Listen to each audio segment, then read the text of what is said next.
Miles D's wearing his star-spangled bandana. That could mean only one thing. It's 4th of July weekend.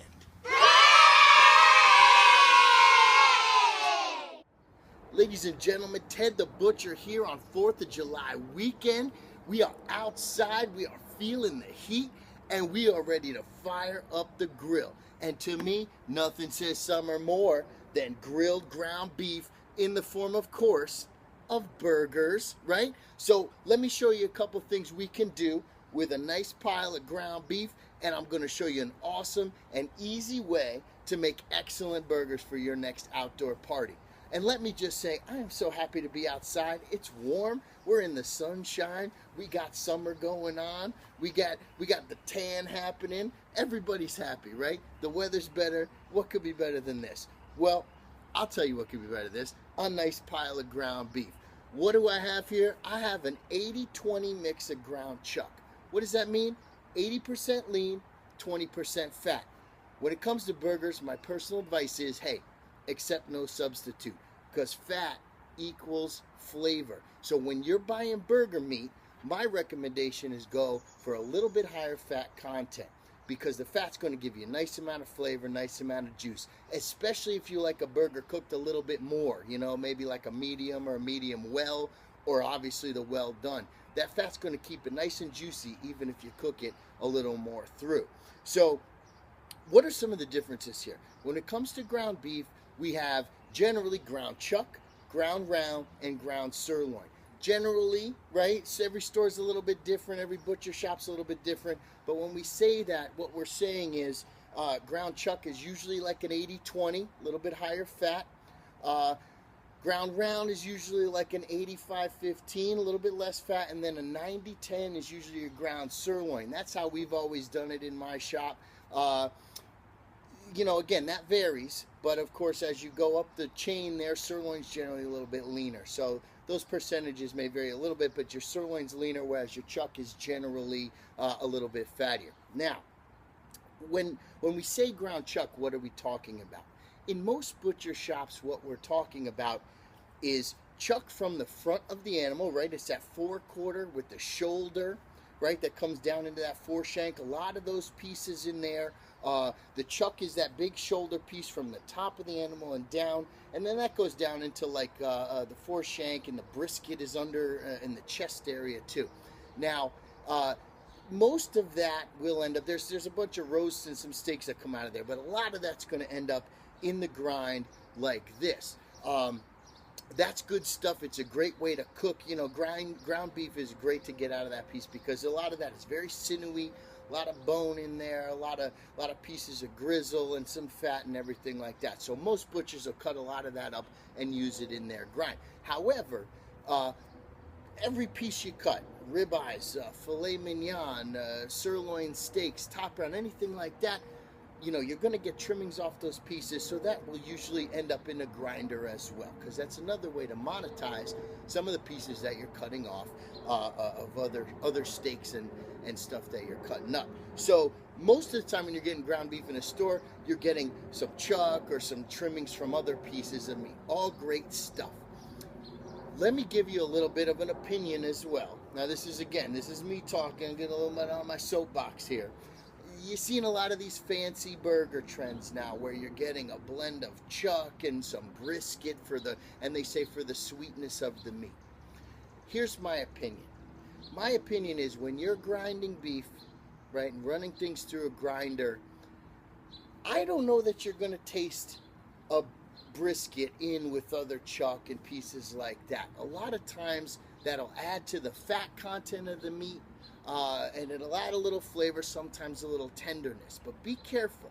Test these things out for yourself, taste them, and see if that makes sense to you. Because to me, when I find a good, fresh cut ground chuck, something like this that's cut fresh and ground fresh every day, that's hard to beat.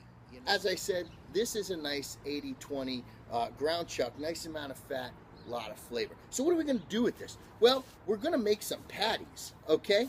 Now, most of the time, I think a lot of people that buy ground chuck like this, and they'll grab some of it and they'll start rolling it, right, into a ball or something like this, kind of like a meatball.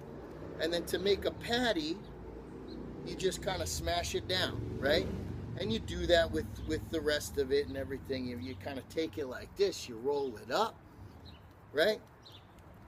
And you smash it down to patty. That's okay, right? And the handmade feel is really awesome, right? These are great patties. They'll be fine on the grill. There's nothing wrong with these. However, when I do that, a lot of times I'll end up with some leftover. You get one or two patties that's a little bit smaller than the rest, right? Got a plane going over. I don't know if you can hear that, but hey, we're in the big city now. Here we go. So the issue I have is that sometimes you're left with some pieces that are a little disproportionate to the other. So I'm going to show you an easy way to make patties that should help you get some nice even patties and leave you with like no leftovers and have nice uniform shapes, and so everything kind of weighs about the same. So here I have about 4 pounds of ground chuck. Okay, so what I'm going to do, there's contingent on two things here. Number one, you have to know how much meat you have so that you can divide it up evenly. And number two, ask your butcher for a nice piece of butcher paper. Okay, this paper is pretty standard butcher paper. This they call it freezer paper. This is the best. On one side, I'm not sure if you can really see it. See that sheen, that little glare? That's coated. So that's got like a wax coating on the inside. That's the best because this way it won't stick. So if you take that, this will work with wax paper. The difficulty is usually finding wax paper that's both wide and long. Sometimes those rolls don't have a ton of paper in them. So, you know, the best way to do this is ask your butcher for a nice piece of butcher paper. So what we're going to do is throw that right on the butcher paper just like that. Throw the whole piece. Again, this is about 4 pounds. I'm going to discard this that way. All right. So then you're going to throw it in the piece, and then you're going to take it. And the other thing you're going to need is a knife, and I'll show you why. I have my butcher knife here, my trusty 10-inch. However, this is not necessary. But again, you know, any knife will do for this. But I'll tell you about that in a second. So let me show you. You're going to put that in the butcher paper. I'm going to start tightening it up. You know, use your hands. Get in a nice ball here. I'm going to wrap one side and just kind of roll it over. You're not rolling it. You're not rolling the paper into it. You're keeping the paper kind of around it. Okay, so you're just wrapping that whole piece in the paper, kind of like a big Tootsie Roll, right? So you're just kind of compressing that. And then what you're going to do here is you're going to use your hands and kind of spread it down the roll a little bit. Not too far. You don't have to, you're not trying to fill the paper necessarily. You're going for a burger with a decent circumference, right? It's a big word here on Ted the Butcher, right? On the block.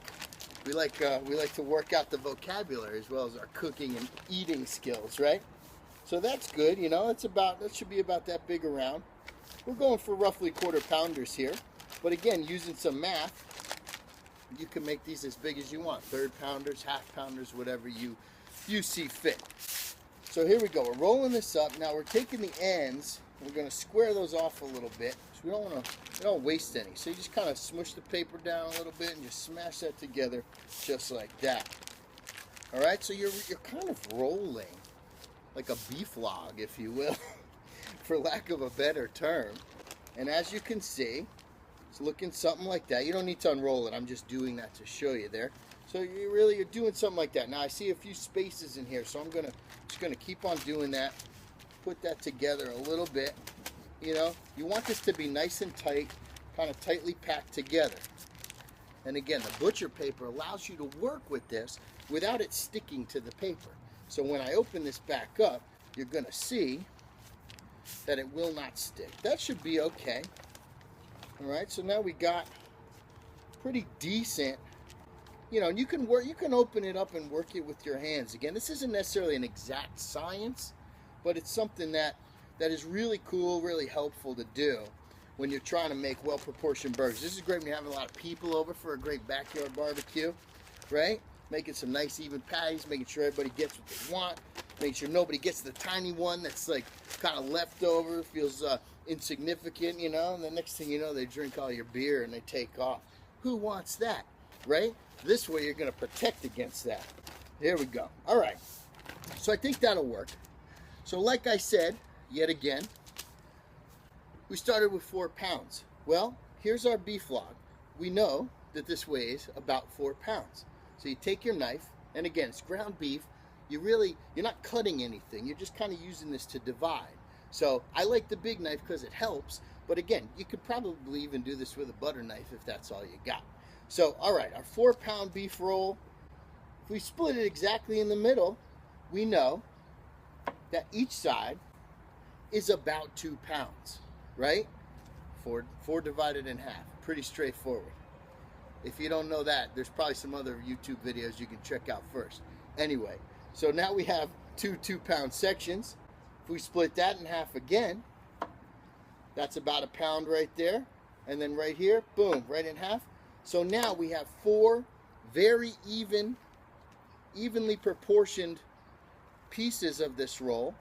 Should be roughly about 1 pound apiece, right? So, if you want to make a nice 3rd-pound burger, split those in 3s.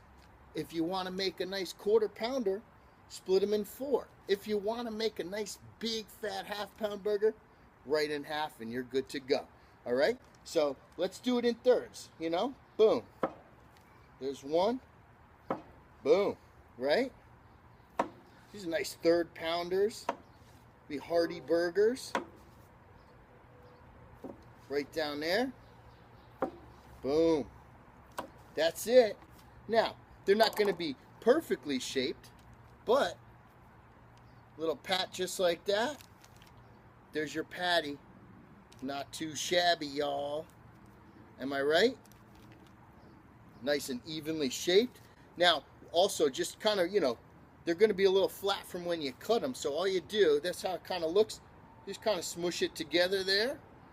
Tightens that meat up, right? And that way it'll cook nice and evenly, right? So you're just kind of making it nice and round. Isn't that nice? And put that together. And there you have some nice, even, beautiful, well-portioned burger patties. And you know what you do next? Throw them right on the grill. That's it. Enjoy your backyard barbecues. I'm going to go have a beer.